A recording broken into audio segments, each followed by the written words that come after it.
This is Bob Sorrentino from Italian Roots and Genealogy, and I have a very special guest today, Arturo Grasso, the founder and managing partner of My Lawyer in Italy. So welcome, Arturo. Thank you for being here. Thank you, Bob. Thank you. Hello, everyone.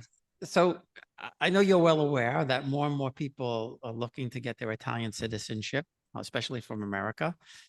So I'm hoping that we could give some people some good advice and guide them in the right direction. Yes, we will. So the first question for you is, can you explain the difference between getting your citizenship approved by the consulate in the US, establishing residence in Italy, and then petitioning the court? Sure. So in reality, the standard process will be through the consulate. For someone living in the US, they should apply to the consulate. However, only some lineage can be brought to the consulate, like a male lineage. If there's a woman along the route in the lineage, which has who gave a birth to a child before 1948, that application can be not filed with the consulate. The consulate will just reject that case. So a standard case, say great-grandfather, grandfather, father, applicant, must go to the consulate. This was true up to before COVID, perhaps, because since then, consulate became packed and they have no appointments availability. So they give the chance for a new route of the process going to court, because people that are not able to apply to the consulate today can file a petition to the court and say, hey, judge, the consulate was not able to give me an appointment. That's like a denial of citizenship. And so the judge, you must take the case. The judge takes the case and looks at the paperwork and decides, yes, on behalf of the consulate, and says, yes, you're a citizen of Italy. So standard route is a consulate. Second route, the alternative, if the consulate is not able to decide, is the court. If you have a 1948 case, the only route is the court. Only way to get approved as citizenship, recognize as citizenship, is the court. Now, the third alternative is setting up a residence in Italy, come to live in Italy for some time and get the process done in Italy. The process done in Italy is just the same one like the consulate, so only male line. Or if there's a woman, the woman must have given birth to a child after 1948. Otherwise, they will not take the case. So both the consulate and the comune, they just think in the same way. They say, hey, what's your lineage? Is there a woman before 1948? Yes, no. If there's one who gave a birth to a child before 1948, either the court, the comune, or the consulate that do not take the case. So that's a standard route. You can go both to the consulate and the comune. If the not standard route is the court, where you can apply only if you have a 1948 case, a woman giving birth to a child before 1948. The court also takes cases where someone is not able to get an appointment with a consulate. So in addition to the 1948 case, since the COVID, and especially in some countries like Brazil and Argentina, where they have no chance to get an appointment at all since the last 10 years, they're able to file a case to the court and apply with the court. In the past, all cases were filed with the Court of Rome. From June 2022, we have to file cases in local court, depending where the ancestor was born. So this is the main difference. The other thing to consider is that, the one with the comune in Italy, with the municipality, though you have here, there's plenty of availability. There's no case of no appointment where you can get an appointment. So if someone moves to Italy and does this in Italy, they will have appointment. But they're ready to move in Italy, set their permanent domicile in Italy for a while, get to the process. And some comune are able to do that in few months. Others, they take longer, like the comune in Roma sometimes takes even a year to complete the process, a citizenship process. And the person is supposed to live in Italy all the time. Of course, if they have a business at work, they may go in and out, but theoretically, they have to be there whenever they look for them.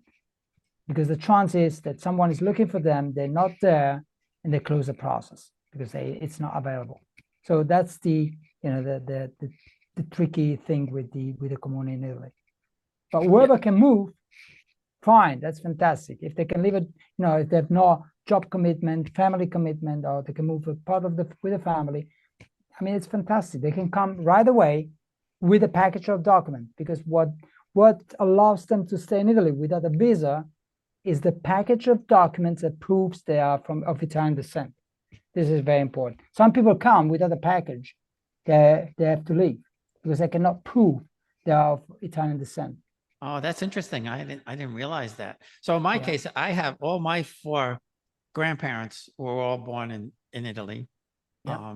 My father's father, he naturalized, but he naturalized after my father was born. And my other 3 grandparents never naturalized at all. Yeah. They never. So even my mom's parents never naturalized either. And the interesting thing, I guess, about me is I was born in 1951. My brother was born in 1946. So, and if there's a room, this is a kind of discrimination, but there's not really much we can do. I have several cases like this, unfortunately. With the 1948 case, people that with 1948 case, the one who were children born to Italian mother after 1948, they can go to the consulate or to the comune and file the application. But the descendant of someone born before 1940, I mean, your children were born 1946. If you go to a lineage where your mother gave birth to you and the mother was Italian, then you cannot apply with the consulate or with the comune, but you have to go to the court. It's not a way for you.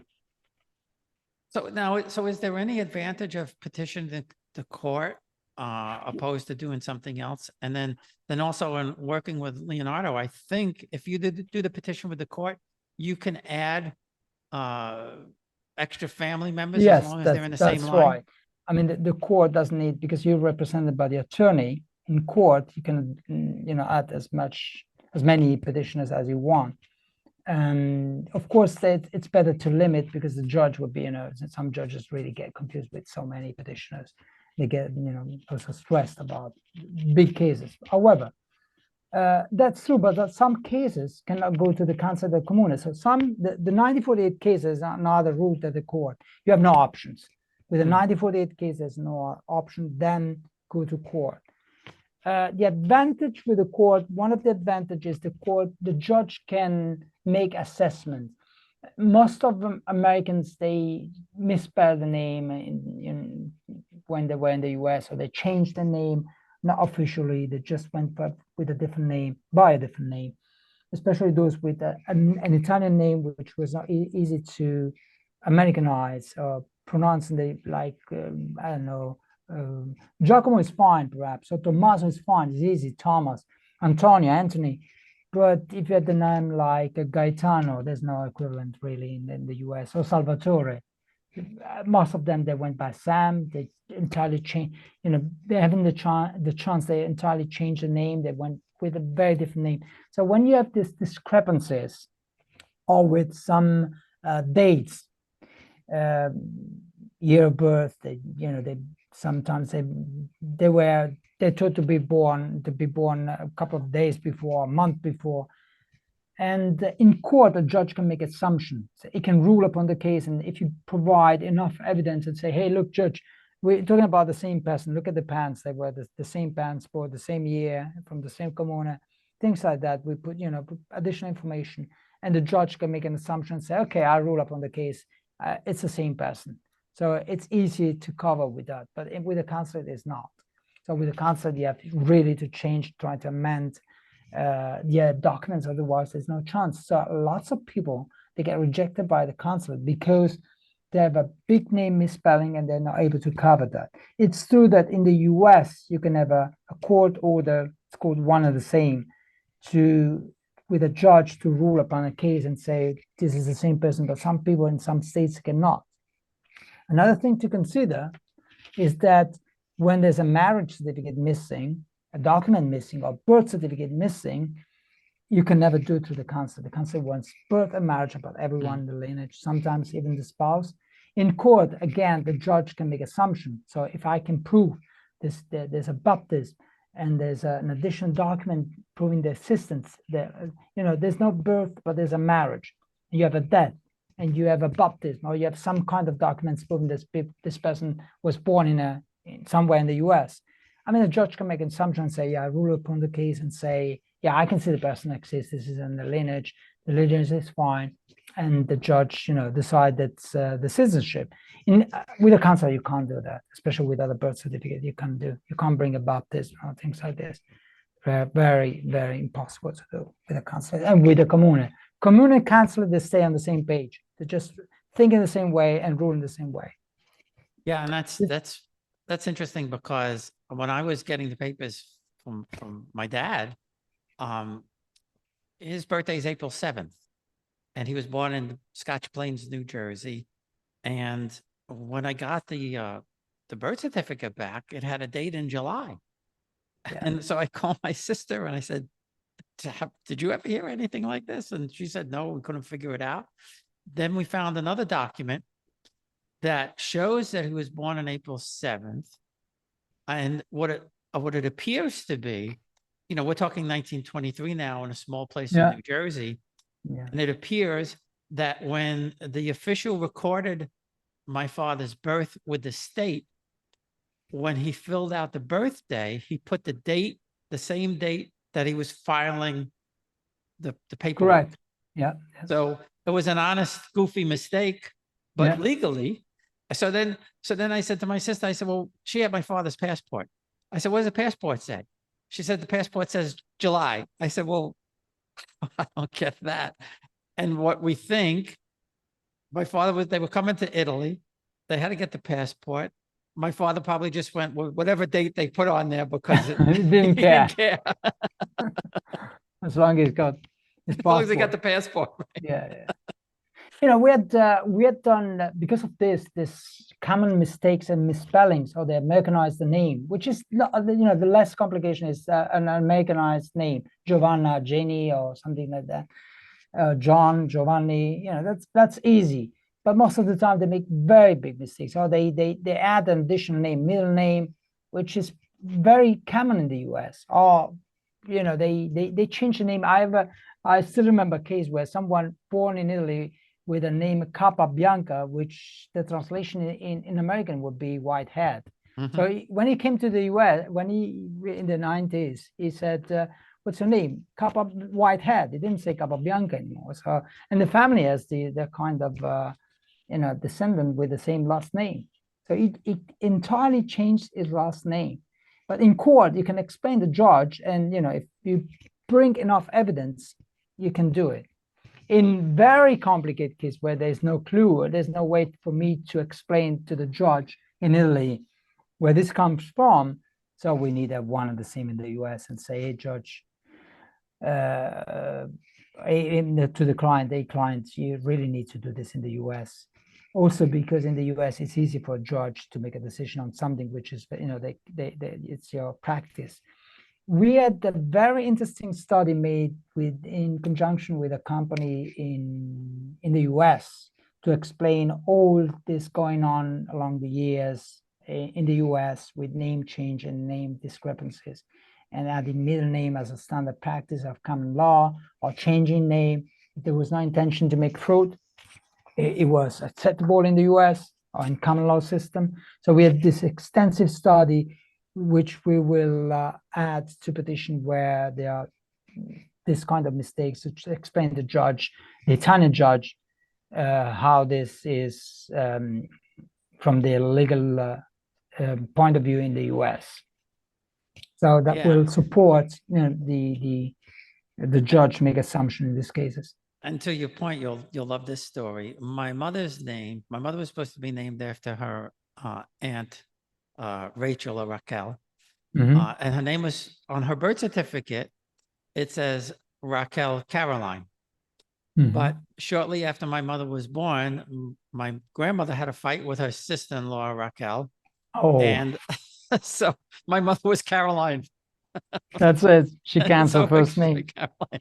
Yeah. Um, I mean, so, it's allowed. It's allowed in the US, not in Italy. In Italy, we're so picky with names and last name. The process to change if you want to change a name, there's no other way. I mean, there's a lot of people that you call Giovanni, and on the birth certificate, it's called Antonio, but they have to be recognized in any documents as Antonio. You can't just, they friendly or whoever knows them, they call him Giovanni. Perhaps it happens. I have cases where I know people like this. But officially, whenever you write something, it has to be the real name on the birth certificate. And you have to have parents on the birth certificate, both parents, last name and first name and last name. And it has to be consistent on every document. To change something is a very complex and convoluted process to do that in Italy.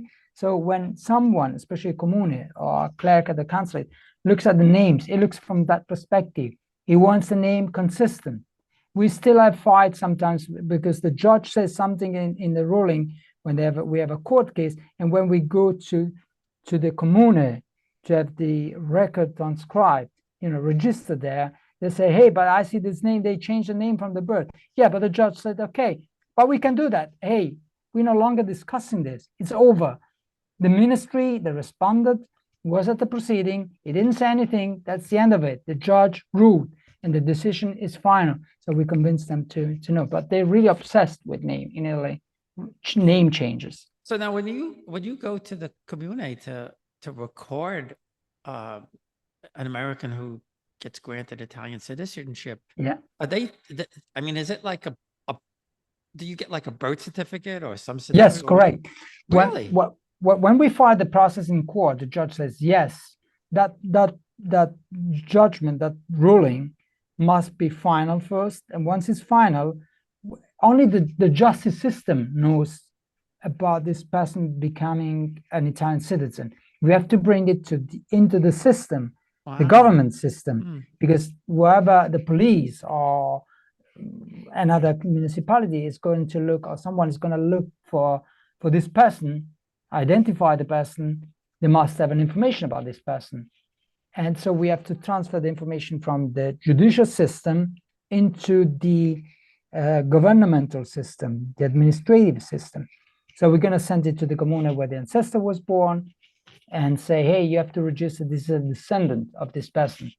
They only register the last bit of it, which is only the petitioner from the court ruling, not whoever was behind them. So in your case, who are the petitioners? It's you, your children, who are the petitioners. So behind you, nobody will be registered unless they are petitioners. If they're not petitioners, that documentation will stay with us and we will give back to you.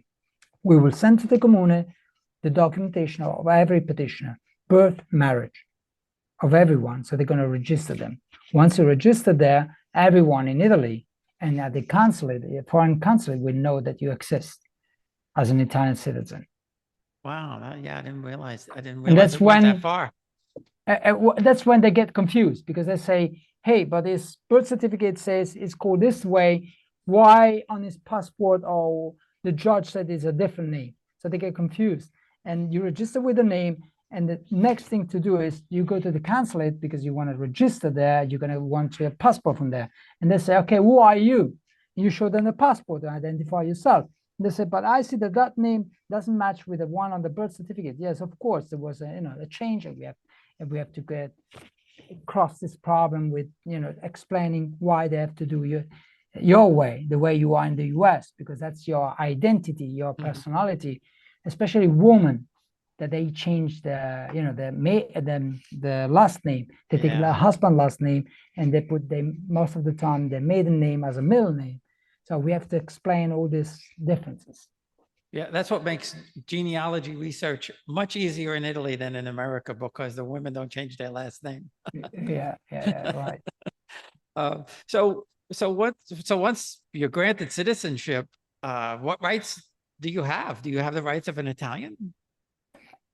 Well, this is something that you must understand. I mean, everyone who believes is of Italian descent, and they can have the documentation that prove there's a descendant, you are Italian. It's just a matter to bring it to make it aware the Italian government that you exist. So the right is with you already. It's just a matter to say, hey, here's, can you see it here? I'm the son of, and then he was the son of. So you are as an Italian citizen. So recognizing someone as an Italian citizen means you're right. You are an Italian. You descend of that person. You have all the rights the same as me. I was born in Germany from Italian parents. I'm Italian and have every rights possible to an Italian. So any kind. So there's the Italian welfare system, which the voting system. I know that we have the same share as you have in the US. I mean, same politicians, the same. Sorry, they're all the same all over the world. But it's just saying that I'm voting in Italy. With an Italian, you can vote for an Italian municipality. You can, if you something happens. I know that something happens in Thailand, and you would go for the Italian for the American flag, because the American embassy, they're everywhere, consulate. But in addition to that, you have also the protection of Italian consulate and embassies. So you have two options, or multiple options, whatever comes first or wherever you close. And you got all the rights just the same as an Italian traveling all over Europe, because we have like in the US, open states, or no security check across Europe. But as an American, you cannot go from one state to another one freely, and you can stay as long as you want all over Europe. EU countries, of course, not Europe, geographical Europe, just EU member states. But that's just traveling the Schengen area without any check at all, flying from Italy to Germany to France without any check at all, and stay as long as you want. That's a big advantage. And I want to do it. I want to have my kids colleges, because I was going to say the colleges, right. I just heard from a friend of mine is dual, US and Italian. He said he was sending his child to the college in the Netherlands. So I said, oh, I'm interested. My daughter may be interested too, to go to the Netherlands. May I ask how much it is? He said, it's really valuable. It's only 5,000 euro per year. Wow. I said, it's very interesting. I said the most complicated thing is accommodation, finding accommodation, which is more expensive. He was also trying, he said, I was trying to see also if I could apply as in the US, because foreigners from outside the EU member, they have priority on accommodation. So he said, okay, he tried as a US citizen and said, no, it was a full fee, which is 35,000. So, so being American there would be showing the Italian passport will bring your fee down. So you may use the American passport for the accommodation and the Italian passport for the fee. Well, even accommodations here now in the colleges are like, it's just out of control. But I don't think, I don't think a lot of people realize that whether it's children or grandchildren, that especially, if you're able to petition a court, that, they could go to school very, very cheap over there. And plus, it's just a great experience all around anyway. Yeah. So if somebody wants to start the process, how do they go about starting the process, whether it's, gathering the I'll tell you in a papers or minute. with you? Just let me give you last reason. Several people want to come to Italy and live in Italy and say, oh, I'd like to go to Italy and live in Italy when I retire. But Italy is not open. You only can stay 90 days. Theoretically, I know that, I have several friends at the Fiumicino airport, and they say they don't really care about American tourists, how long they stay in Italy. However, people feel, that legally it's 90 days limit. So you have to stay 90 days a year, then 90 days out, or in one of the 80 days, you can stay 90 days in Italy, in Europe, and in the Schengen area, actually. And so in Italy too, and 90 days out of the Schengen area. that's if you buy a house or property, that's the limit you can stay, unless you get a visa, which is a elective visa, where you should prove to the but it's complicated. Go through the process to the consulate and show how much money you earn, where you're going to stay, what you're going to do, and they're going to check on you and then provide the visa. If you have if Italian descent, you get an Italian passport, you do whatever you want to do. So you can't retire, you get, tired about Italy, bored about something, and you go back, then you go back again, you're free to go. But people, they're planning to stay in Italy without being of Italian descent. It's really complicated. It's just like, the other way around to the US. Nobody can just plan to come to Italy, to the US for, let's say, for longer from the time allowed by the US law. So back to your question that you said, the question was, what's the first step? What are the steps? Yeah. Yeah, steps. Well, we get telephone calls from leads that say, I know that I'm Italian. I want to start the process. We say, I'm sorry, we cannot, because we do not know where if you really qualify. So first thing to do, to prove to yourself first that you really, that you are of Italian descent. You might be of Italian descent without no doubt that your great-grandfather was an Italian born in Italy. However, there are some conditions to be recognized as an Italian citizen today, because if your ancestor naturalized before the child was born, he broke the lineage. So we cannot prove to the Italian government today they are conditioned to be recognized as an Italian citizen. So first thing to do is, the very first thing is, okay, you were born, you believe that you're Italian, you are descendant of an Italian ancestor, someone born in Italy. First of all, find this person, find the birth certificate, which is very important, because people say, I believe that my great-great-grandmother was born there, but we can't find a document. There are genealogists in Italy who are very experienced with this kind of documentation. I get a chance to promote Francesco Curiono 007. It's very famous. He's the best. He's the best. Oh my goodness, it's really. I just met him last week in Cefalù. Really? I've been to Cefalù. Yeah, we've been together. And but it can't. If they think it came from there, but if we can't find a document, there's no starting point. I cannot, I just said that it's hard in court, we can prove, but someone going to the consulate without a birth certificate, the first birth certificate, there's no way. We can have additional evidence, like, in court, a baptist, but we need to find the person there. If we can't find a document proving the person was born there, or military service, for instance, saying that this person served with the Italian military at this time, so he was born in that comune, that's an evidence, because some comune, they get fired, they get, floating, whatever, and they miss the documentation. But we need some clue and to bring to the judge. But that's the starting point. Without that document, there's not a way. And after that document, the second important document would be the naturalization record, something proving that this person came from Italy and did naturalize or did not naturalize. So, and this is the second evidence, because if by chance you get information that this person naturalized before the child was born, he broke the lineage. So you have to find, if you have, in your case, you have 4 lineages, you have plenty of lineage to discover. But some people said, oh no, my great-grandmother was Irish, so there's not a way to get around this. My only ancestor was my great-grandfather, but he naturalized before his son was born, and so the other line is not, he can't work.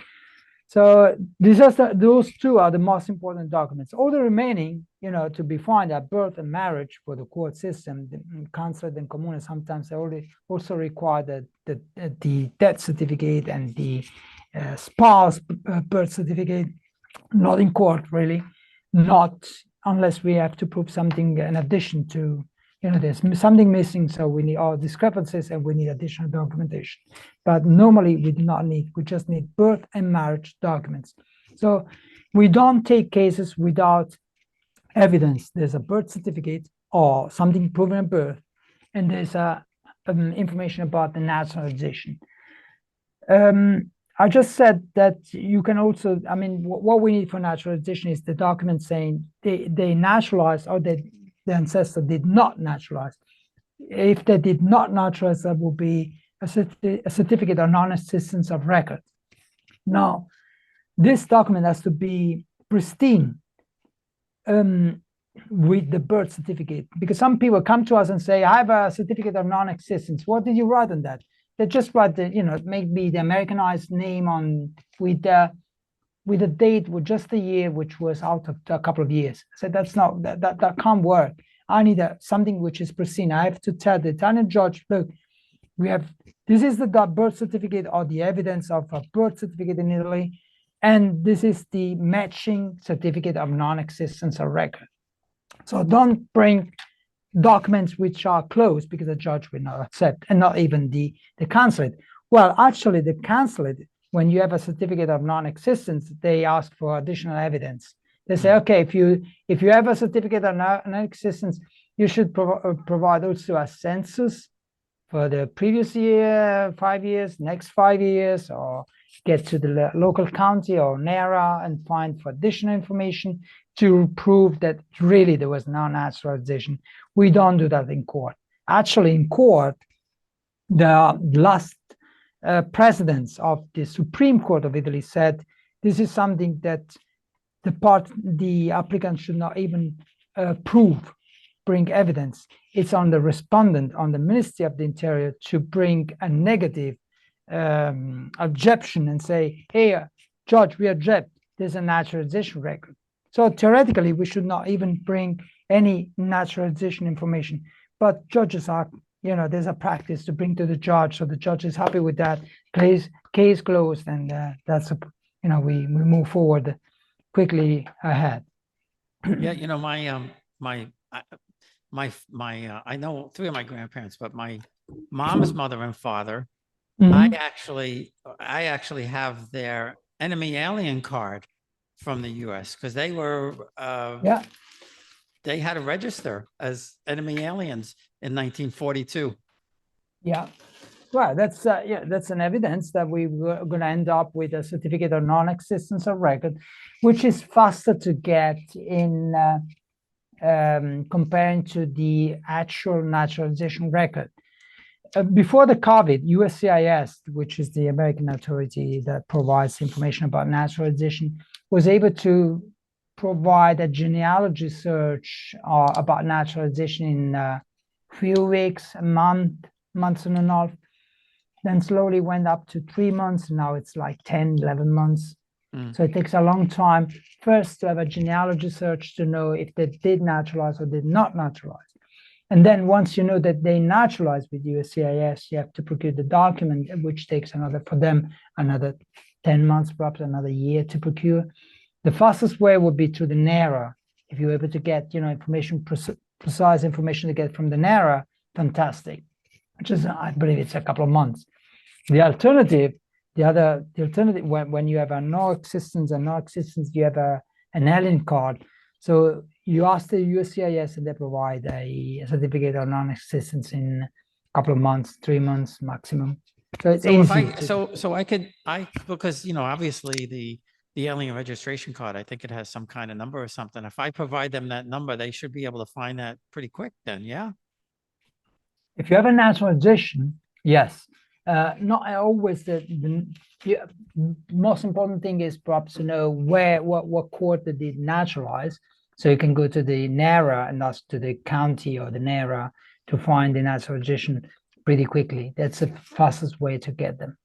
I'm gonna have to do that for my grandfather, and then I'll probably send in, as working with Leonardo, I'll send in the papers for my other 3 grandparents anyway.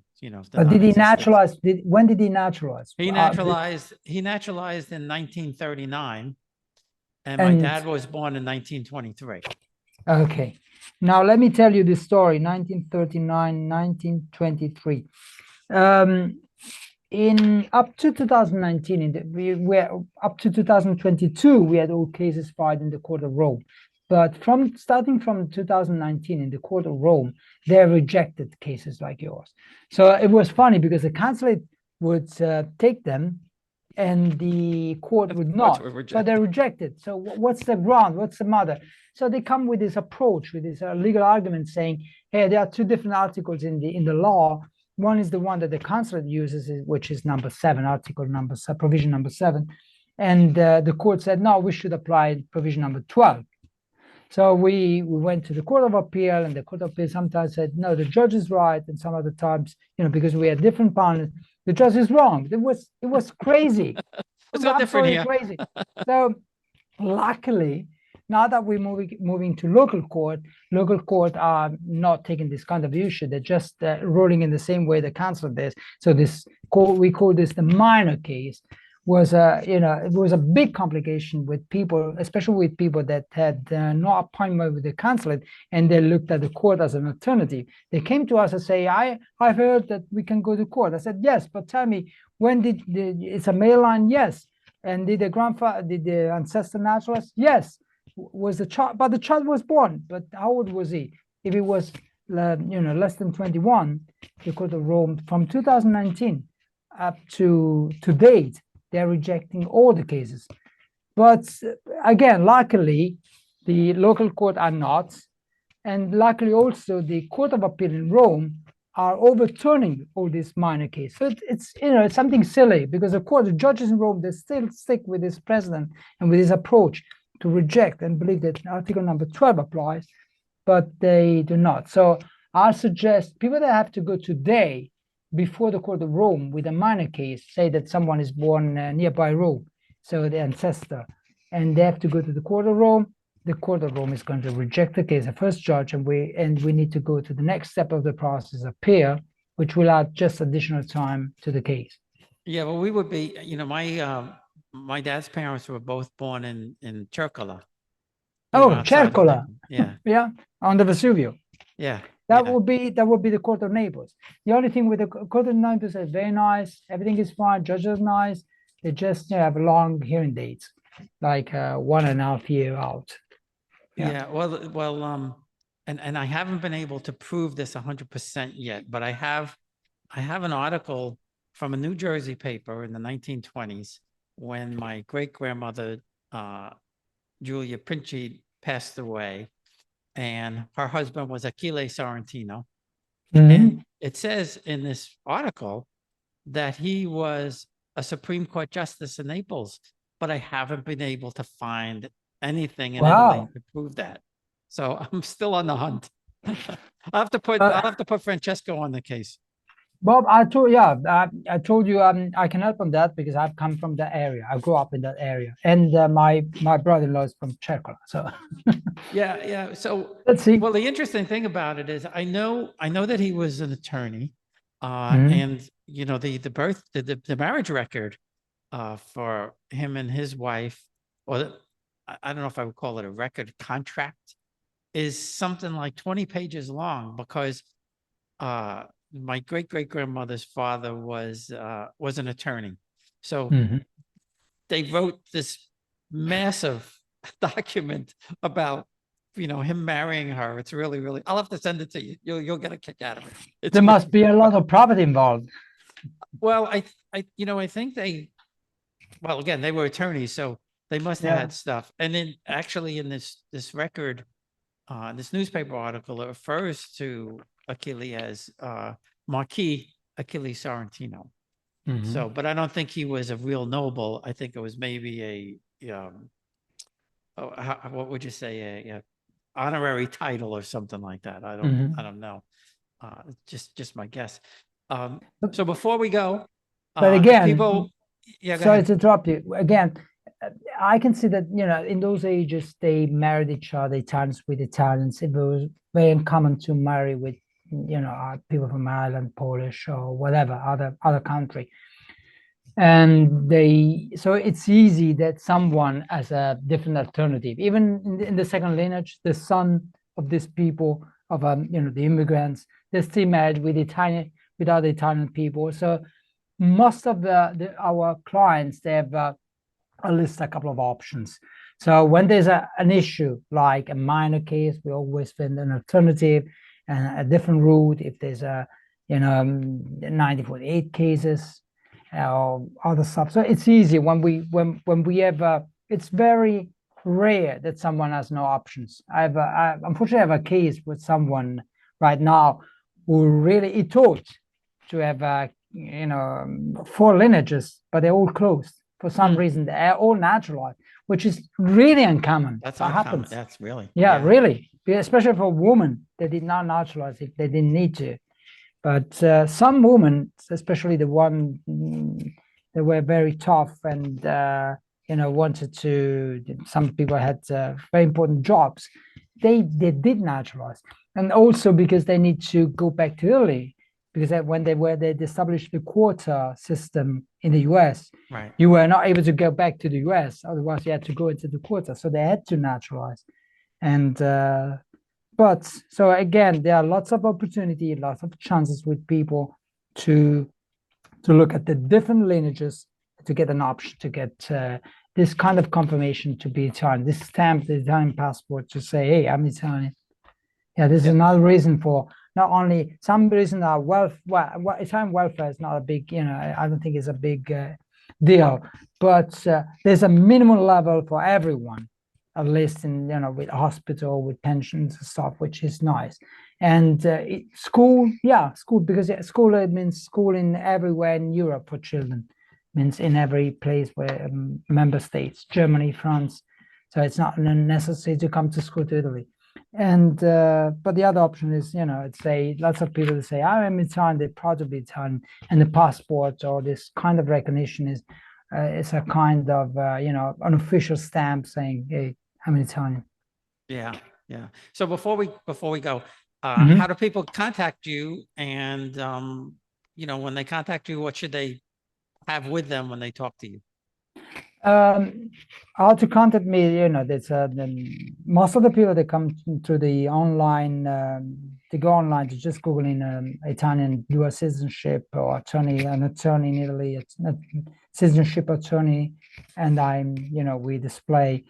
And there's an 800 number for everyone, so they can go online and Google my law in Italy, and call the 800 number. We will respond. What they need at hand, they need information. First of all, as much information as we need. We can discuss with them, but we will not take case unless they have a birth certificate and a naturalization information, like a naturalization record, a naturalization card, a certificate of non-existence. When we see these two documents, they match and they are consistent, we say, okay, you have a case, we can tell them the case, and we start to work together. So we have a letter engagement and start to work together. But they need the information, who are the ancestors, where they were born. If they have no birth certificate yet, we recommend to go to 007 and say, get the document first, because that document, you know, some people, they believe they thought the name was a kind of name. And they may have also made a certificate of they got a certificate of non-existence for someone with that name or last name. And then when Francesco finds a document, he has a different name or a different date of birth. So that's really the first document to get in hand and say, this is my ancestor, he was born in the state, and here's the next document, here's the map. And if they have a marriage and other people information, that would be nice. So that's the way to start, at least with us. Well, that's super. I really, really appreciate you taking the time. Good advice for everybody listening. And we need more people getting Italian citizenship. Italy is very happy to get so many. There are lots of people interesting and circulating in Rome, in major city, Florence. There are so many Americans of Italian descent. There are lots of Americans anyway, but lots are of Italian descent. They're interested, you know, in language, cuisine, property in Italy, which is nice. It's a very nice way of reconnecting with the Italian immigrants. You know, our goal is to metaphorically to get this ship back of immigrants saying, oh, this Italians, the Italian descent, we lost these people because, you know, all these people left Italy, the country, just because of the work. My parents were immigrants. They just left because of the work, to find a better way, better job. And it's nice to get them back now and know that they happy family, happy people, in the world and in the US.